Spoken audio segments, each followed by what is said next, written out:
여러분 안녕하세요. 저는 오늘 여러분과 세계시민교육에 대한 이야기를 나눈 국제개발협력 민간협의회 신재은이라고 합니다. 제가 나누고 싶은 이야기는 세계시민으로 세상 보기, 그리고 세계시민의 관점과 삶에 대한 이야기입니다. 여러분들 중 세계의 어려운 이웃을 돕기 위해 후원을 하시는 분들이 있나요? 혹은 어느 나라의 힘든 환경에 처한 어린이, 여성, 노인, 장애인 등을 도와달라는 방송 등을 본 적이 있나요? 오늘 강의는 이러한 글로벌 문제에 대해 지원하고자 할 때 먼저 이해하고 알아야 할 내용이 무엇인지 이야기하고자 합니다. 그래서 제가 오늘 하고 싶은 이야기는요. 오늘날 우리 글로벌 위기 사항들에 대해서 어떻게 참여할 것인가, 혹은 어떻게 나눌 것인가, 그리고 그렇게 우리가 나눈다고 할 때 이 원조라는 것은 좋은 것일까? 지구적인 나눔을 할 때 어떤 관점들이 있을까? 그래서 어떻게 나눌 것인가에 대해서 살펴볼 것입니다. 1장은 글로벌 위기 상황에 대해서 말씀드릴게요. 최근 세계는 다양하고 복잡한 위기로 인해서 혼란에 빠져 있습니다. 여러분들도 잘 아시다시피 2020년부터 시작된 코로나19 팬데믹은 우리의 일상을 중지시킨 글로벌 위기 사건 중에 하나입니다. 각국 정부와 국제기구가 총력을 기울였음에도 불구하고 많은 사람들이 감염으로 사망했고 국내외 이동이 통제되면서 경제적인 고통에 시달렸으며 특히 여성과 여아는 여러 종류의 폭력에 노출되면서 그 피해가 더 심각했습니다. 게다가 코로나19로 인한 경제난은 전 세계적으로 식량 기회를 박탈하고 그리고 식량의 가격을 비정상적으로 상승시켰는데요. 세계 5위 밀 수출국인 우크라이나에 전쟁이 발발하자 식량 위기는 더 가속화될 수밖에 없었습니다. 기후 위기는 여러 글로벌 위기 중에 가장 대응이 어려운 이슈 중에 하나입니다. 최근 파키스탄은 2022년 6월부터 3개월간 지속된 폭우로 인해서 국토의 3분의 1이 완전히 물에 잠기게 되었습니다. 이로 인해서 파키스탄 국민 3,300만 명이 위험에 처했고요. 어린이 400여 명을 포함한 1,500명 이상의 사람들이 목숨을 잃었고 재산의 피해도 막대했습니다. 그런데 샤리프 파키스탄 총리는 미국 뉴욕에서 열린 제77차 유엔 총회에서 파키스탄 홍수의 원인이 지구의 온난화이고 파키스탄은 기후재난에 책임이 없다고 강조했습니다. 그리고 이 일은 파키스탄만의 일이 아니고 더 늦기 전에 기후변화 대응을 위해서 전 세계 정상들이 힘을 모아줄 것을 촉구하기도 했습니다. 왜 파키스탄 총리는 유엔 총회에서 이런 이야기를 한 것일까요? 이외에도 자연재난, 분쟁, 난민 등의 문제도 TV와 온라인 매체를 통해서 우리가 거의 매일 접하고 있는 이슈일 뿐만 아니라 우리가 함께 대응을 해야 할 만큼 우리 삶에 밀접한 사건이 되었습니다. 그동안 국제사회는 이러한 글로벌 위기 상황에 어떻게 대응해 왔을까요? 이런 사건들은 개별 국가 차원에서 해결할 수 있는 문제가 아닌 국제적으로 연대하고 공동으로 해결 방안을 모색하는 것이 필요합니다. 그래야만 인류 전체가 위기를 타개하고 지속 가능한 삶을 이어갈 수 있기 때문입니다. 그런데 현실 세계에서의 대응은 그런 이상적인 상상과는 거리가 먼 것 같습니다. 일례로 코로나19와 기후 위기에 대한 대응을 한번 살펴볼까요? 코로나19 대응과 관련해서는 세계보건기구 WHO가 코로나19 팬데믹을 선포하고 나서 각 국가가 백신 확보를 위해서 최선을 다했습니다. 그 결과 우리나라, 한국을 비롯해서 선진국에서는 백신을 1회 이상 접종했습니다. 아마 여러분들 중에서 4차까지 접종하신 분들도 계실 거예요. 그런데 저소득 국가의 평균 접종률은 10%도 채 되지 않습니다. 백신은 전 세계 모든 성인이 2번 이상 접종할 수 있는 양이었는데요. 무엇이 잘못되었을까요? 그 이유는 선진국이 백신을 싹쓸이하면서 저소득국은 백신을 확보할 기회조차 갖기 어려웠고 선진국의 자녀 백신 기부에 의존했기 때문입니다. 선진국이 위기를 넘기고 안정을 되찾더라도 역량이 약하고 인구수가 많은 취약국에서는 코로나19 사태가 악화된다면 다시 위기가 찾아올 수 있는데 개발도상국의 감염 예방 및 치료를 지원하는 것이 곧 우리의 안전을 지키는 일이라는 인식은 어느 선진국가에서도 찾아볼 수가 없었습니다. 기후위기 대응도 비슷한 양상을 보입니다. 기후위기로 인한 재해로 인해서 기후변화에 취약한 전 세계 사람들은 약 33억 명에서 36억 명으로 추산이 됩니다.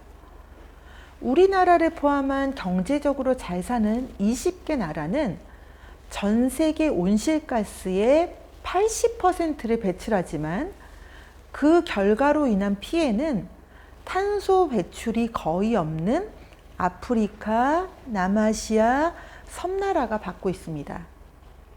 이에 그동안 개발도상국은 수백 년간 석탄과 석유를 사용해온 선진국이 보상을 위한 기금을 설립해야 한다고 주장해 왔습니다.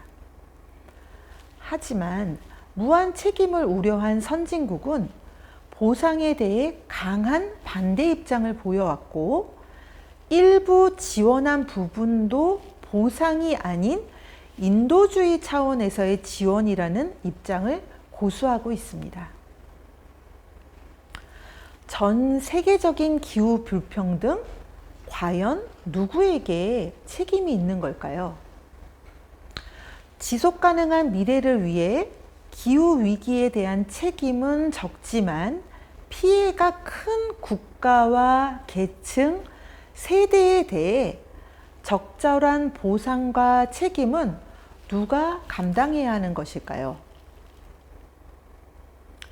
코로나19 기후위기는 천재지변처럼 그냥 발생한 사건이 아닙니다. 인간과 개발 중심의 삶이 불러온 인재라고 할 수 있습니다. 그리고 글로벌 위기에 대한 선진국의 대응은 위기 속에서 나타난 어쩔 수 없는 선택이 아닙니다. 이는 지난 한 세기 동안 발생했던 여러 위기 상황 속에서 선택해왔던 연속된 결정의 산물인 것입니다. 국민국가에서의 국민은 자국의 경제적, 사회적, 환경적 권리를 우선적으로 고려했고, 그런 권리가 없는 국내의 사람들에게는 도움이라는 명목으로 약간의 지원을 하면 위기로부터 세상을 구한 영웅이 될 수 있었습니다. 하지만 이제 세계적인 위기 앞에서 더 이상 그런 방식은 작동하지 않습니다. 여러분들 중에는 세계의 글로벌 위기 상황 속에서 어려운 이웃을 돕기 위해 개별적으로 후원을 하시는 분들이 있을 것입니다. 그런데 개별적인 후원 말고 우리 모두가 이미 후원을 하고 있다는 사실을 알고 계세요? 우리가 낸 세금 중 일부는 전 세계 개발도상국의 발전을 지원하는 자금으로 사용되고 있습니다. 따라서 오늘 강의는 글로벌 문제에 대해서 지원하고자 할 때 여러분이 먼저 이해하고 알아야 할 내용이 무엇인지 이야기하고자 합니다. 이번 강의에서는 그동안 발생한 글로벌 위기에 대해 국제사회가 어떻게 대응해 왔는지, 어떤 시행착오가 있었는지 먼저 살펴볼 것입니다. 또한 왜 그런 시행착오가 발생한 것인지, 어떻게 하면 시행착오의 간극을 줄일 수 있을지 살펴볼 것입니다. 이러한 구조적 문제에 대한 이해에 바탕하여 우리가 글로벌 위기에 대응할 때 이러한 위기 상황을 어떤 관점으로 바라볼 것인지, 무엇을, 왜, 어떻게 지원할 것인지 세계 시민의 관점과 대응에 대해서 생각해 보고자 합니다. 그렇다면 우리가 지원하는 원조는 좋은 것일까요? 그동안 선진국은 글로벌 위기에 대한 나눔으로 국제 원조, 영어로는 Official Development Assistance, 그래서 ODA라고 부르는데요. 이런 ODA를 지원하며 대응해 왔습니다. 국제 원조 ODA는 전통적으로 미국이나 유럽과 같은 잘 사는 서구 국가가 가난한 개발도상국을 지원하는 자금인데요. 세금에서 일정 규모가 지원됩니다. 유엔은 국제 원조의 적정 규모를 국민 총소득 GNI 대비 0.7% 이상 제공할 것을 권고했습니다. 그럼 지난 50여 년간 국제 원조는 어느 정도 지원되었을까요? 1960년대부터 2020년대까지 OECD의 30여 개 선진 국가들의 ODA 지원 비율과 규모 추이를 보면 유엔이 권고하는 GNI 대비 0.7% 이상의 규모를 달성한 적은 한 번도 없었고, 1961년 이후 원조를 지원하는 비율도 지속적으로 감소하였지만 그 규모는 지속적으로 증가되어서 2020년에는 1760억 미화 달러, 하나로는 약 217조 규모에 이르렀습니다. 하지만 원조가 이렇게 계속 증가함에도 불구하고 글로벌 빈곤 문제가 해결되지는 않았습니다. 그러자 지난 반세기 동안 추진된 원조가 정말 좋은 결과를 가져왔는지 의문을 갖는 사람들이 늘어났습니다. 특히 1980년대에 아프리카가 국제 원조를 많이 받고 잘 살 수 있다는 세계은행과 IMF의 조언대로 했음에도 불구하고 오히려 그 전보다 경제적으로 더 후퇴하자 원조의 효과에 대한 논쟁이 점화되었습니다. 세계적으로 쟁쟁한 경제학자들은 원조의 효과성에 대해서 자신만의 해석을 내놓았는데요. 어떤 학자는 원조의 양이 충분하지 않아서 효과가 나지 않은 것이라고 원조의 규모를 획기적으로 늘려야 한다고 원조를 옹호했습니다. 다른 학자는 원조를 찬성하지만 해당 국가의 시장을 고려하지 않는 원조 방식에 문제가 있으니 방식을 전환해야 한다고 주장했으며, 원조는 전혀 효과가 없는 죽은 상태라는 의견이 제시되기도 했습니다. 이에 국제사회는 왜 그동안의 원조가 효과가 없었던 것인지 본격적으로 살펴보았습니다. 어떤 원조가 좋은 원조인지에 대한 해답을 찾는 시간은 자그만치 8년. 그런데 그 결과는 충격적이었습니다. 가난한 나라의 발전을 위해서 지원되었던 돈의 주인이 개발도상국이 아닌 선진국이었다는 것이었습니다. 즉, 원조가 가장 필요로 하는 곳에 지원되는 것이 아니라 선진국의 선호에 따라 지원된 것입니다. 게다가 선진국의 이익과 연계되지 않으면 원조에서 완전히 외면되어서 원조 고화라는 말이 생기기도 했습니다. 실제로 원조를 지원하는 목적이 국가마다 달랐는데요. 선진국의 국익, 즉 선진국과 개발도상국의 정치적, 경제적 관계를 위해 원조를 지원하는 경우가 많았습니다.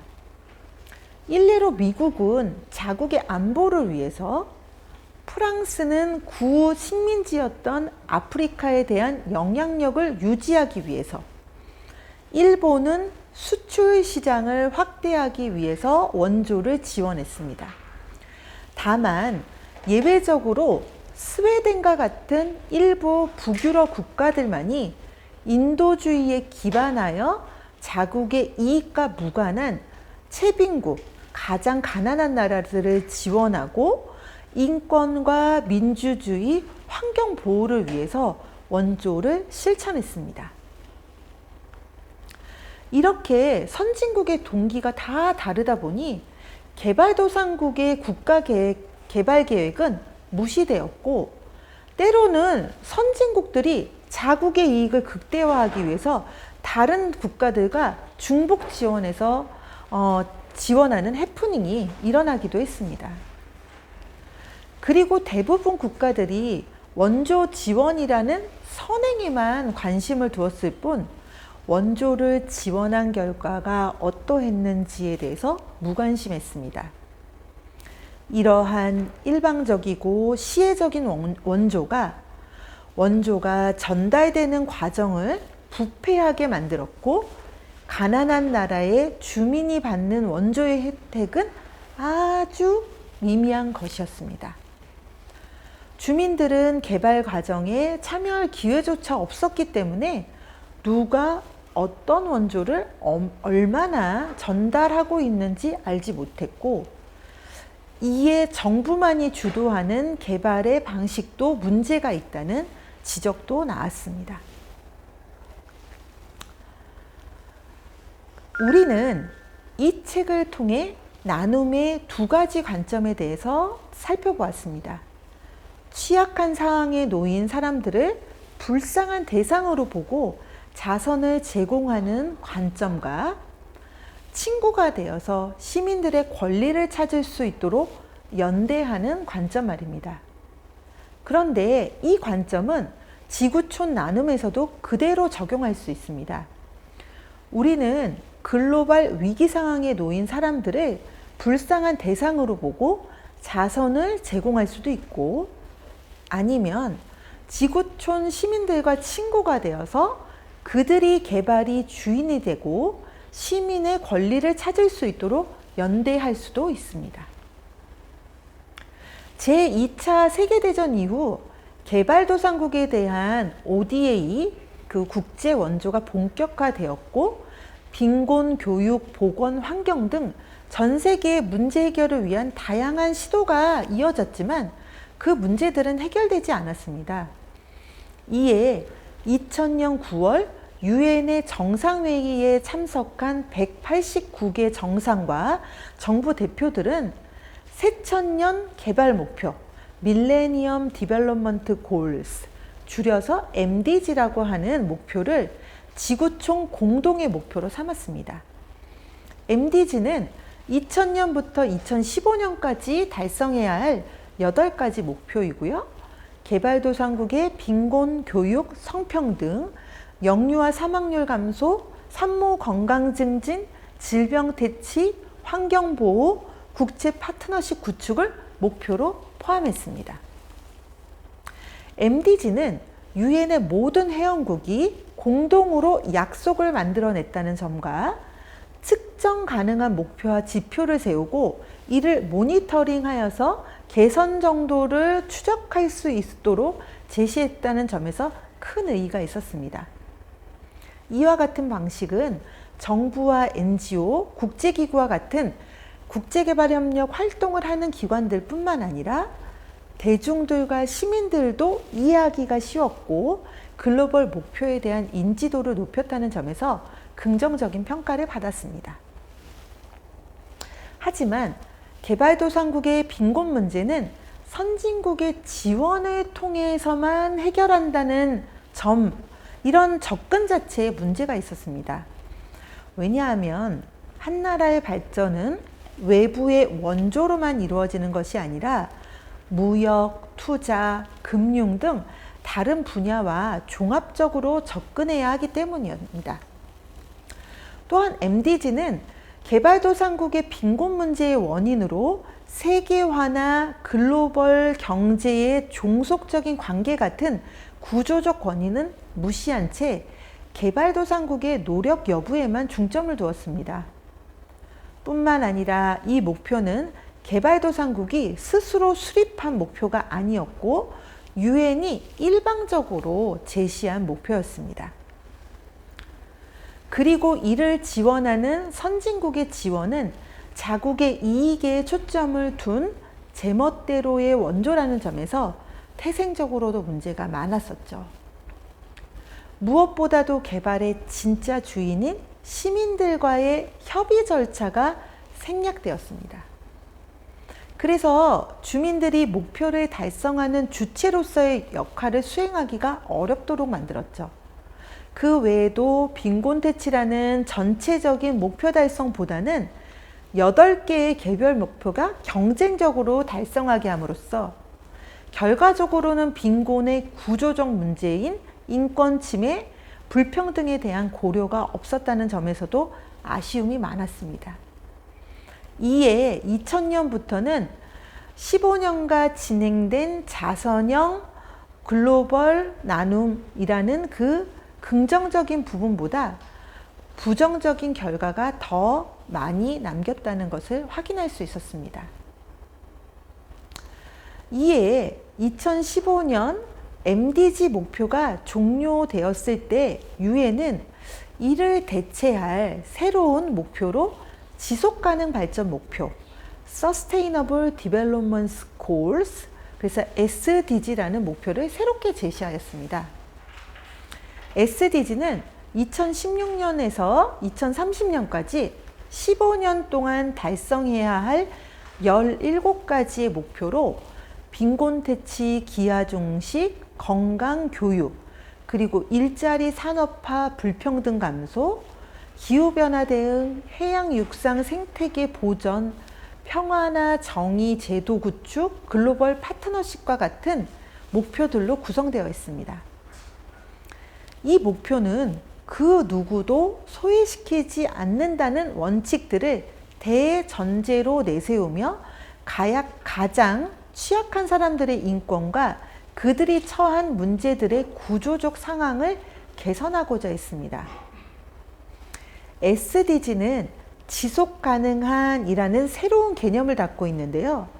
그 의미는 미래 세대의 필요를 충족시킬 수 있으면서 오늘날의 필요도 충족시킨다는 개념으로 경제적인 발전의 한계를 넘어 환경을 함께 고려해야 하는 그러한 발전을 함의하고 있습니다.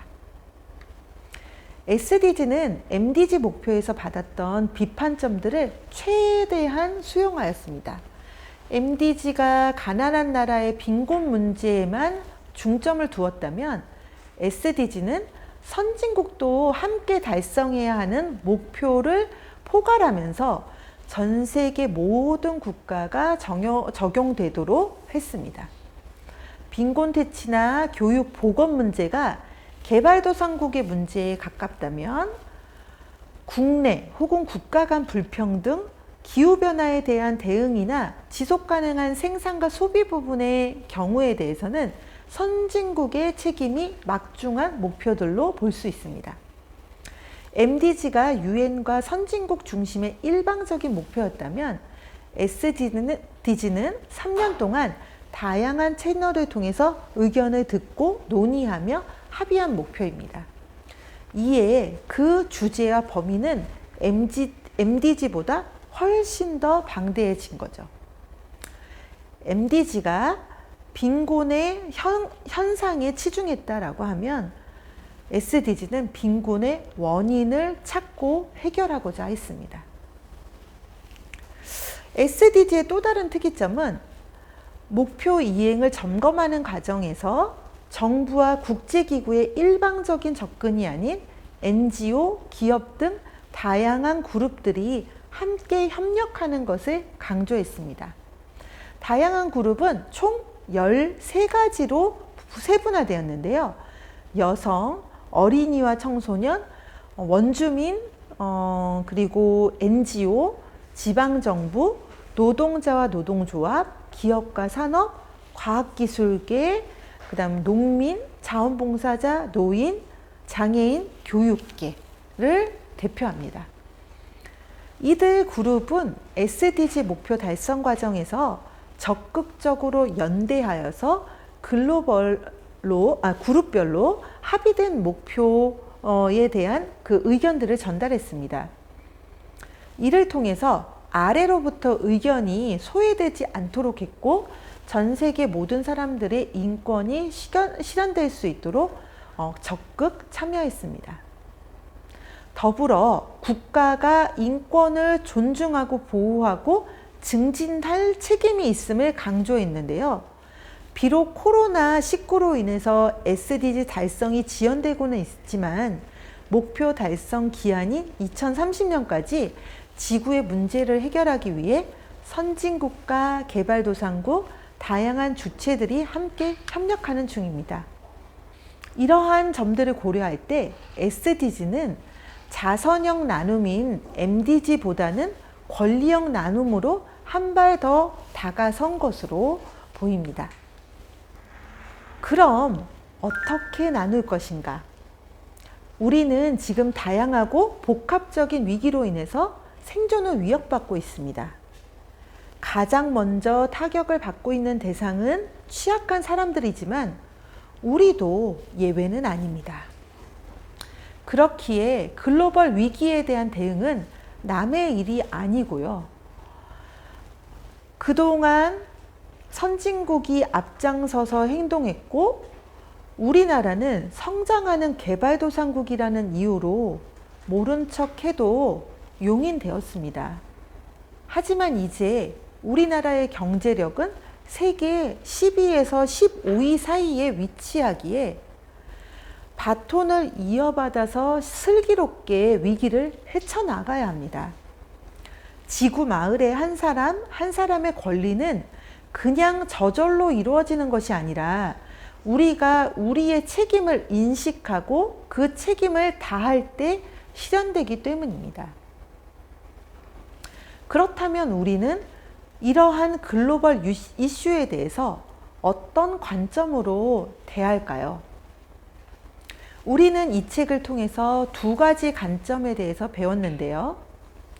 글로벌 위기 상황에 놓인 사람들을 불쌍한 대상으로 보고 자선을 제공하는 자선형 나눔과 지구촌 시민들과 친구가 되어서 그들이 개발의 주인이 되고 시민의 권리도 찾을 수 있도록 연대하는 권리형 나눔 말입니다. 우리의 나눔이 자선형 나눔이 아닌 권리형 나눔이 되기 위해서는 다음에 세 가지가 필요합니다. 하나, 우리는 글로벌 위기의 구조적 문제에 대해서 이해해야 합니다. 그리고 글로벌 나눔에 대해서도 이해하고 자선형 나눔이 어떤 시행착오가 있었는지를 깨닫는 것이 중요합니다.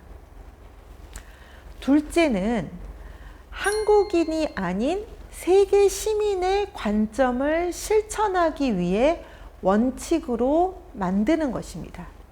그리고 그 원칙을 개인이 아닌 전체가 같이 합의하는 것이 필요합니다.